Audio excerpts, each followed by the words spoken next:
I can imagine that shit being a bit stressful. This was before I applied for the job here, but would have been kind of like part of the reasons why I wanted to work at this company was that iteration of Commons.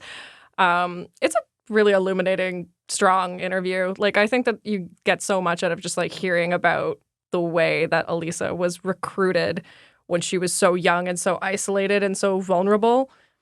It's like fucking Nazis and neo-Nazis and white supremacists, all of these subjects and people that when I first was introduced to them, it would be like kind of trash media. Like it would be like on some kind of like daytime Jerry Springer like talk show where people throw chairs at each other. And what I love about this episode is that like we're actually hearing from somebody who has firsthand experience. It's not this othering. It's not just like these like invisible enemies. Mm-hmm. We're hearing about how the recruitment happened. We're hearing about how poisonous it is and what the seduction is, why people get involved with this and how they get chewed up and spat out the other end. You talked about like it being kind of white supremacy as like a Jerry Springer thing. And she brings that up too and just talks about how there was a self-awareness that at that time that they knew that they were being like the bit of a butt of a joke and they had to like professionalize and become kind of these like suit and tie white supremacists that feels so much more familiar now. And now we're living in that new era. All right. So here is Commons with Canadian History X.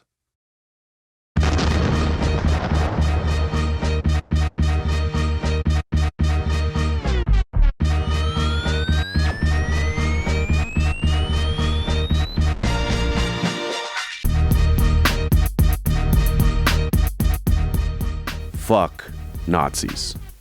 Okay, feels good to say, but we have to figure out what to do about the Nazis. Because, well, the Nazis are Nazis. So, as an Anishinaabe comedian and public speaker, I often talk about race and justice.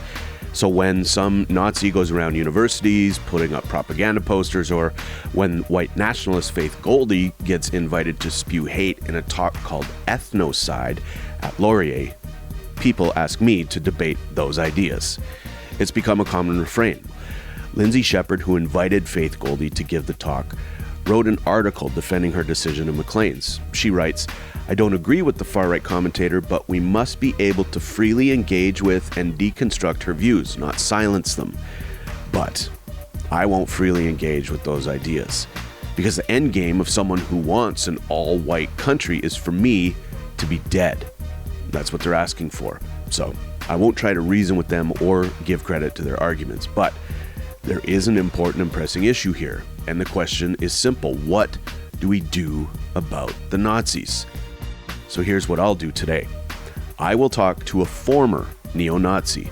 Elisa Hategan was a core member of Canada's most notorious white supremacist group, the Heritage Front. She eventually turned on them and was instrumental in taking them down, which she talks about in her memoir, Race Trader. And even though she joined the group in the early 90s, her personal story tells us a lot about how these groups operate today. I'm Ryan McMahon. My co-host Hadiya Rodrigue is away. Feel better soon, Hadiya. From Canadaland, this is Commons.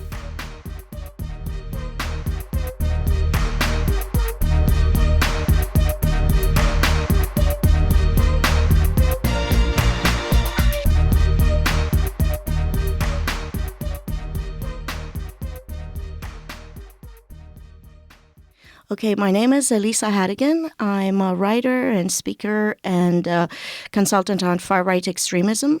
When I was 16 years old, I was recruited into Canada's most powerful white supremacist group to date, the Heritage Front. I was with them between ages 16 and 18. I ended up gathering information against them, testified against 3 leaders, including the leader Wolfgang Droge, which led to convictions. So I helped to shut down the Heritage Front. And since then, I went on with my life and got a degree in criminology. And I've been speaking out and talking about what's going on then and today and the connections. Before you were introduced to the Heritage Front, what was your life like up to that point? I came to Canada from communist Romania when I was 11, and I had grown up in a very group identity country where I didn't really have a sense of who I was. And so it was a radical shift when my parents immigrated here. And suddenly I was supposed to discover who I was and have a sense of my own personal identity. And that didn't go so well. My father died very shortly after we arrived, and my mother was abusive, and there was a lot of abuse and anger in my family. So I ended up in group homes and foster care between ages 14 and 15. I was being bullied, and at one point I was the only white girl in the group home that I was in. And I started assuming that it was because I was white, even though the kids were making fun of me for all sorts of other reasons. Like I didn't know what rap music was, and I didn't know who Michael Jackson was. But I felt very self-conscious and really just lost. So I dropped out of school at 15 and a half in grade 9, and I went back to live with my mother in Regent Park, which was quite the crime-ridden inner city neighborhood at the time. And again, I was just lost, had no friends. And then one day, shortly after I turned 16, I was watching a TV program, and they were talking about European heritage and what's wrong with being proud of that. There was a guy in a suit. He didn't look like a Nazi or a skinhead or anything like that. It was a guy in a suit saying, well, how come there is such a thing as Black History Month and we can't have European Heritage Month?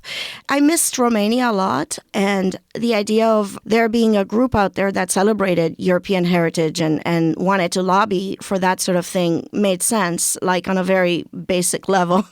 So then I wrote down the address of the organization. I wrote to them, and they sent me a local group phone number for a group called the Heritage Front. And when I called this hotline, they had a recorded hotline.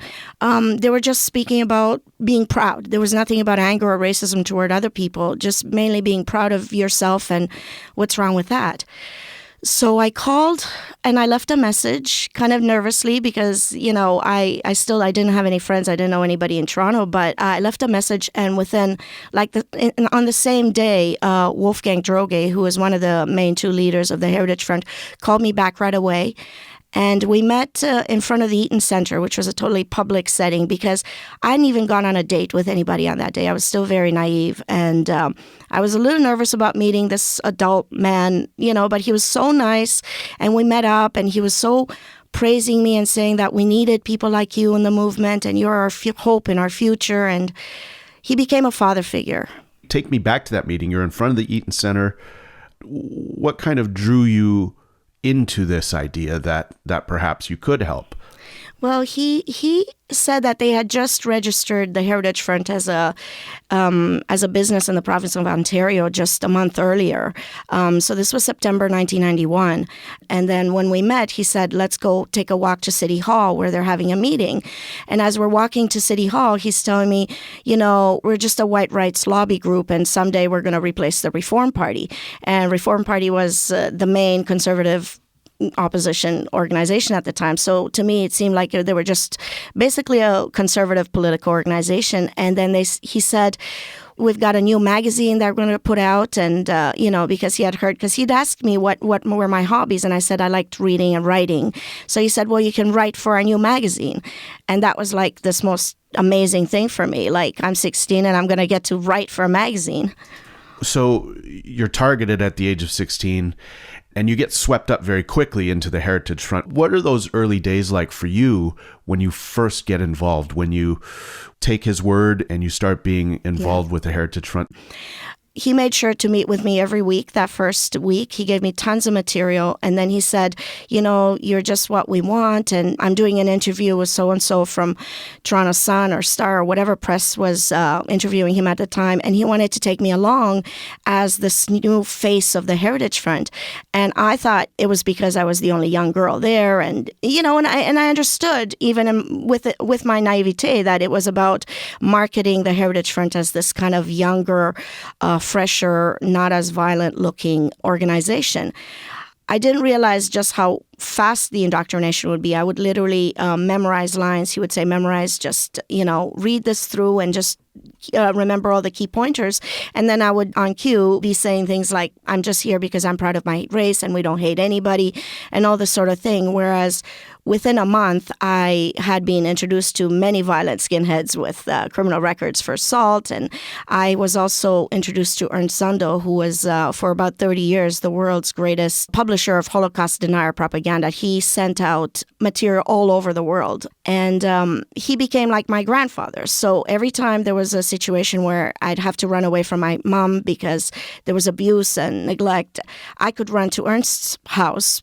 So they instantly provided me with shelter and food, and most importantly, a family. And so because they were my family, I wanted to please them. So if Wolfgang said, we're going to do an interview, or I want you to speak at this Martyrs' Day rally with where David Irving is going to speak, or meet David Duke or whatever, because Wolfgang had been in the Klan in Louisiana with David Duke.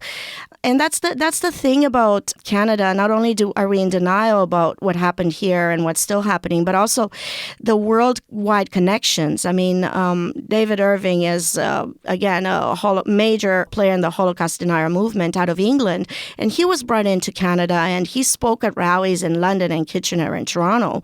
And he was plugged into Ernst Zundel's crowd.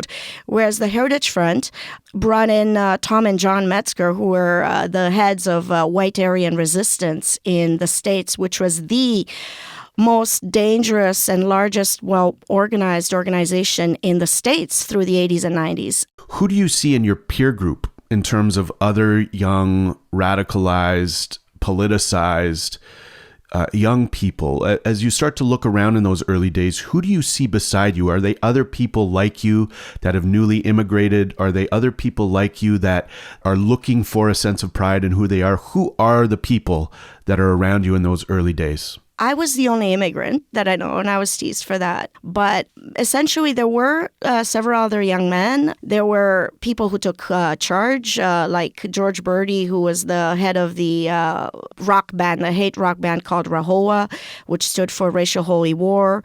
And he was connected with Church of the Creator, which is an American far-right chain of groups that's still operating today. But the far majority were just street skinheads who would join not necessarily because of ideology, but because they felt angry and lost and were looking for a reason to go out and beat people up, frankly. And Wolfgang and Ernst tried to kept me pretty sheltered. Like, I didn't hang out with them other than at rallies.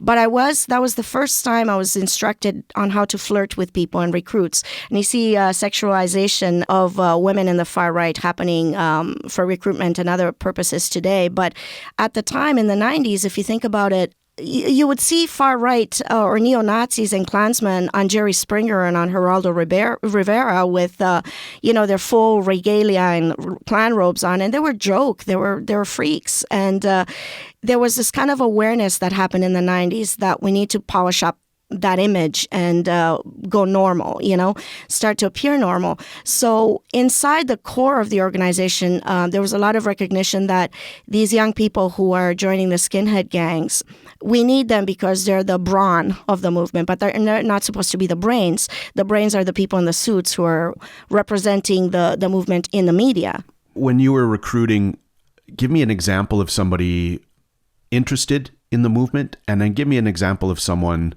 not interested. What kind of things were said on both sides? For the interested people, I would downplay any kind of violence or anything like that. And I would just say, it's about socializing and having a cause and friends and come to a concert and, get to know great new people. So that's sort of like the simplest way that I could draw them in. Now, there were lots of people who would just throw back a flyer in my face or laugh or say, go away, or whatever. And I just thought, they're all brainwashed. It's kind of the idea that if you're not on our cause, then you're brainwashed by this shadow government that's operated by the Jews. And we know the truth and you're going to come around eventually. So I didn't take it personally because it was a numbers game. Was there any point in those early days where you had second thoughts or where you felt this was actually not a good movement to be a part of? In the first couple of weeks, at one point in time, I had said to Wolfgang, I had supported the Oka crisis, and I had, rallied at Queen's Park in favor of Native rights. I said, I don't have any kind of racism feelings toward Aboriginals or Jews or anybody else like that. So how do I deal with that? And he said, well, Aboriginals get to live in their own separate reservations, so why can't white people have their own white state? And again, in my simplistic worldview, it somehow made sense that, well, if other people can have their separate areas, then why can't we lobby toward that? I want to pivot a little bit and talk about Grant Bristow. Bill Dunphy from the Toronto Sun eventually reveals that one of the founders of the group is a CSIS mole. Yeah. Can you break down how that came to be? Well, he had joined the Nationalist Party, which was a group that preceded the Heritage Front. And when they were in Libya for an all expense paid trip by Muammar Gaddafi, for his anniversary of his regime, and he had invited a whole bunch of extremist groups from all over the world, from every ideological background. Delegates from this Nationalist Party went to Libya, and then Grant Bristow sat down with Wolfgang Droege and a couple of other people and said, let's start our own group, it would be better, we can do whatever we want. And that's what happened when they came back. So Grant Bristow was basically an equal leader in the second, or some would say the first in command of the Heritage Front. He was known to be behind the scenes. So he appointed himself as the intelligence director of the Heritage Front.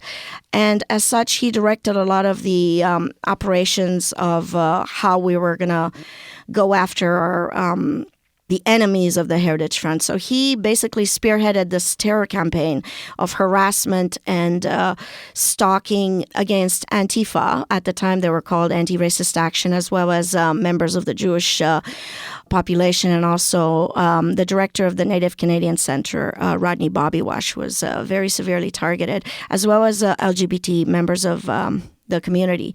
So he had people harass them 24/7. He'd call their places of employment and make up stories that they were pedophiles and various other terrible things and try to get them fired. And he fed a lot of this information to people who were even members of the Canadian Airborne Regiment, where a lot of very violent skinheads, neo-Nazis, were found to have been part of this Canadian Airborne Regiment, which was eventually disbanded because a couple of people tortured to death a Somalian teenager on the bases there. So he really pretty much single-handedly escalated the violence and aggression factor of the Heritage Front.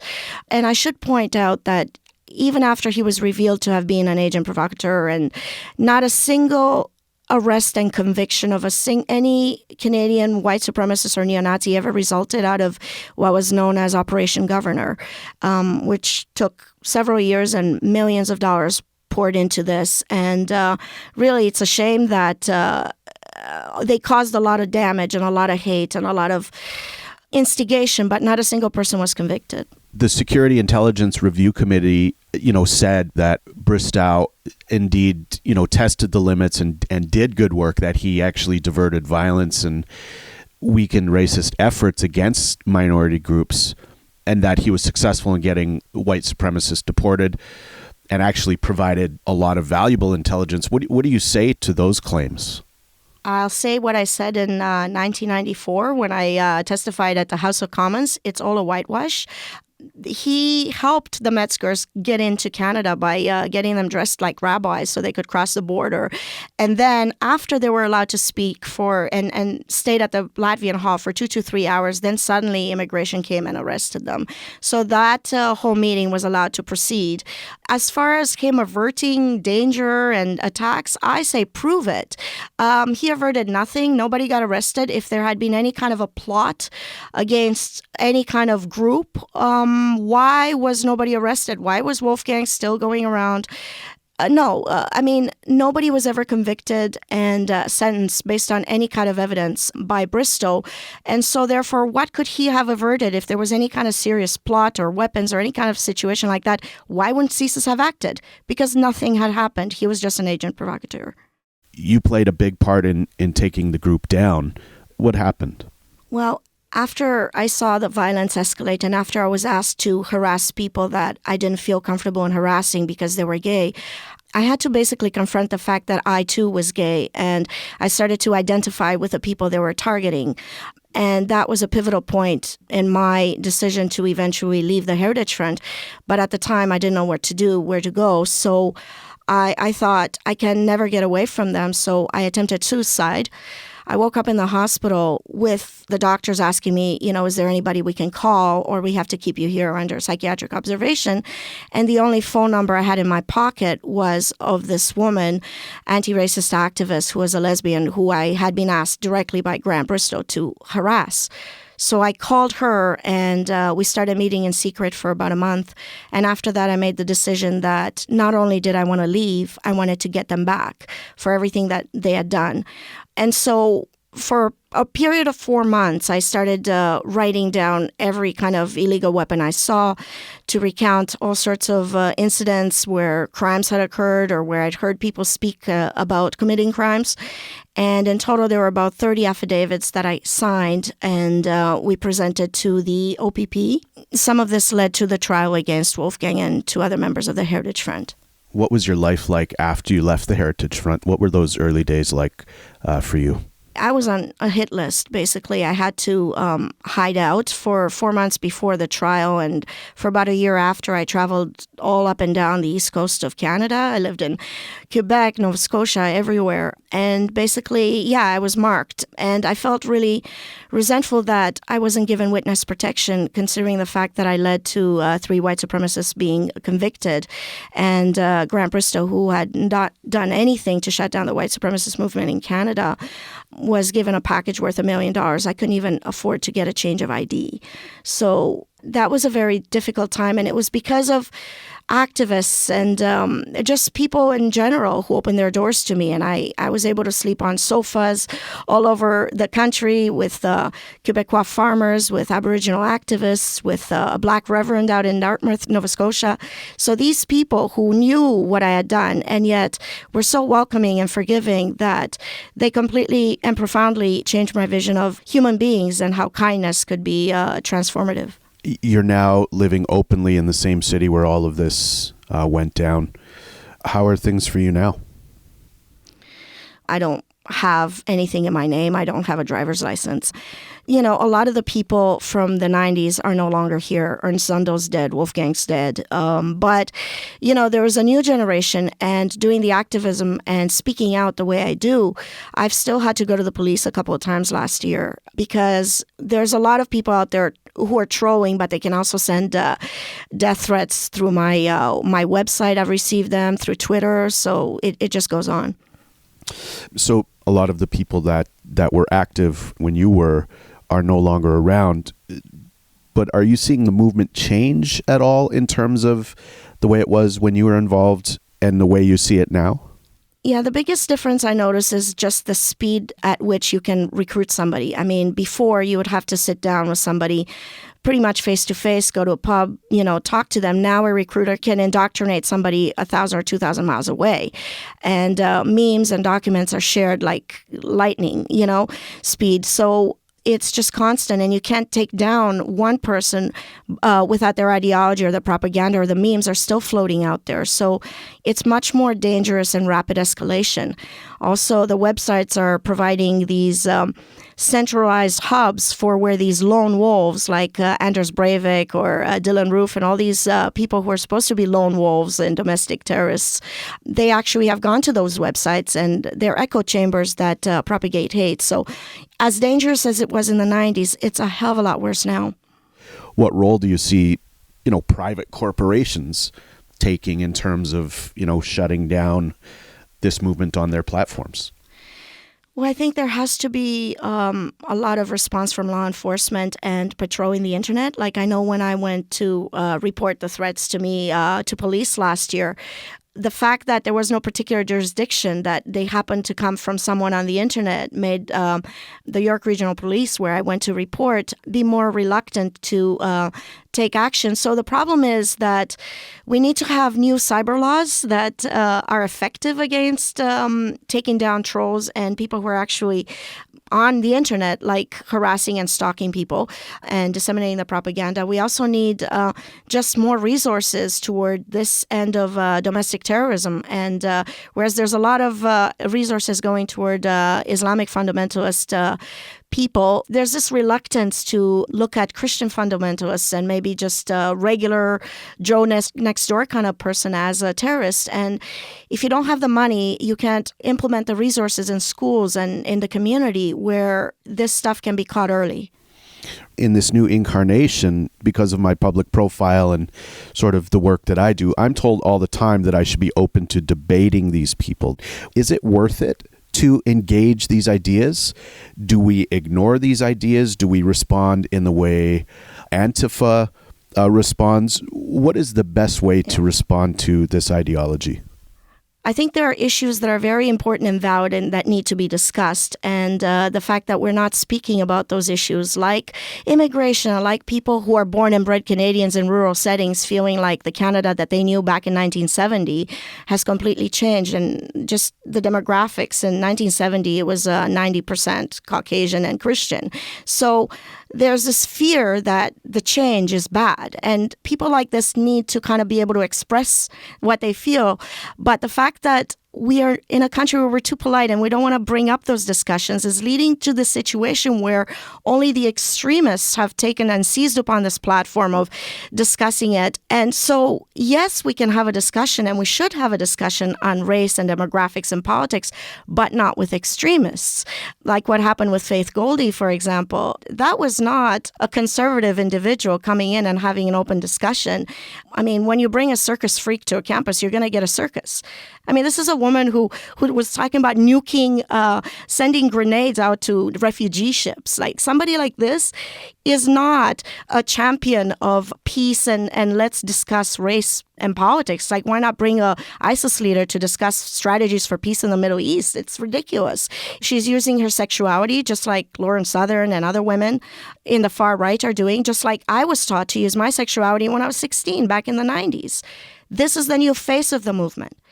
And when you have a woman who is not threatening, like when you have a petite, sexy individual who doesn't seem like she's threatening, people will get the idea that the message is equally non-threatening.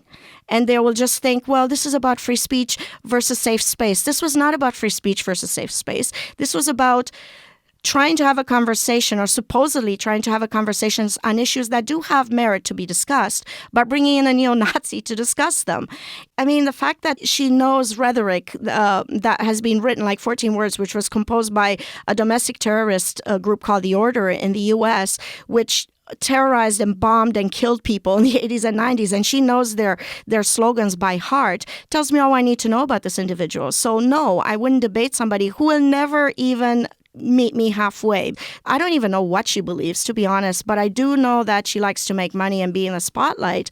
And by going completely radical, I'm willing to bet a lot of people before last month, they probably didn't even know who Faith Goldie was. But now, because of this whole thing about, free speech is being taken away and she got shut down, suddenly she's in the spotlight. And people like her and Jordan Peterson and Milo and all these people, it's in their best interest to be as controversial and aggravate, and create more polarization. Because the moment there's like the demonstrators and the police come and the news cameras come, then they've won already.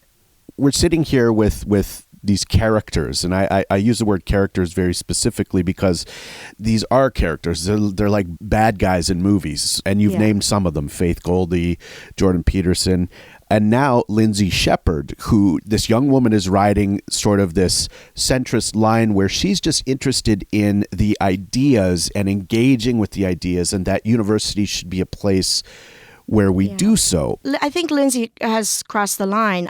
I think a lot of people who read what happened to her last year felt that maybe Laurier had overstepped a little bit, but she's completely revealed herself. And I read this piece in Maclean's where she's justifying bringing in Faith Goldie to, quote, spark the discussion on the issues in Canada today. And that was a joke. And for her to imagine that bringing in, say, David Duke or a Klansman to talk about race relations, I mean, it's tantamount to the same thing. She said things that border on the same stuff, that she's completely betrayed her leanings now. And I think it's unfortunate that she is being swept in this idea that she is part of a cause and she's bringing some sort of revolution to campus ideologies when in fact she's just becoming more radicalized by the people she surrounds herself with. So is this your experience speaking? Does it sound familiar to you?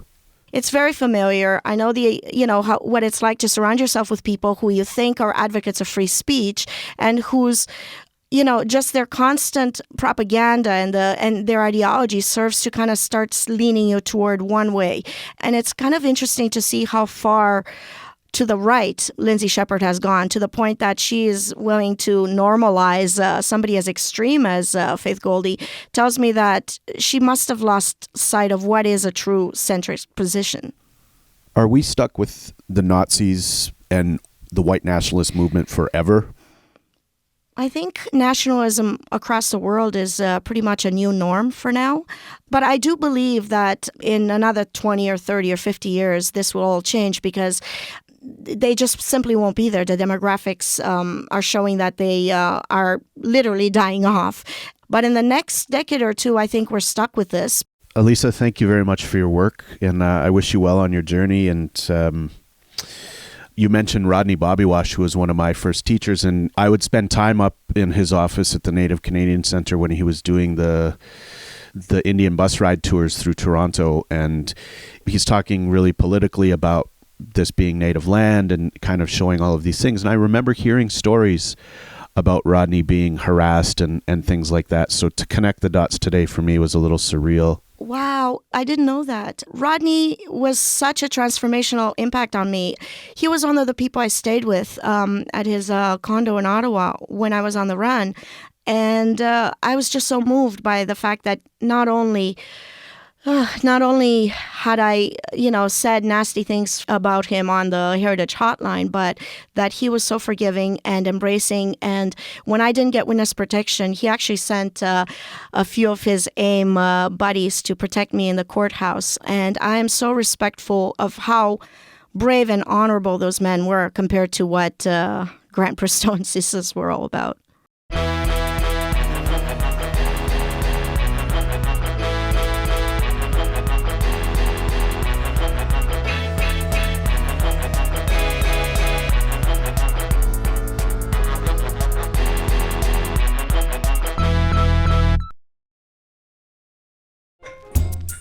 All right, well, this is something new for us. If you made it this far, maybe it's working. We have been making podcasts for over 10 years, but video is something new. If you want us to keep doing it, hit subscribe to this channel. It will make a difference. You also might want to hit subscribe to our main channel, and we're going to be posting videos there, exclusive content that we are not putting anywhere else. Also, Canadaland is a audience-supported news organization. We need people to support us directly, and we have an incredible membership program. You'll get ad-free versions of all of our podcasts. You'll get discounts and exclusive access to our merchandise. You'll get invites and early access and discounts to our live and virtual events. More than anything else, you will be keeping journalism alive in this country. To help us out, and we rely on it, go to canadaland.com/join.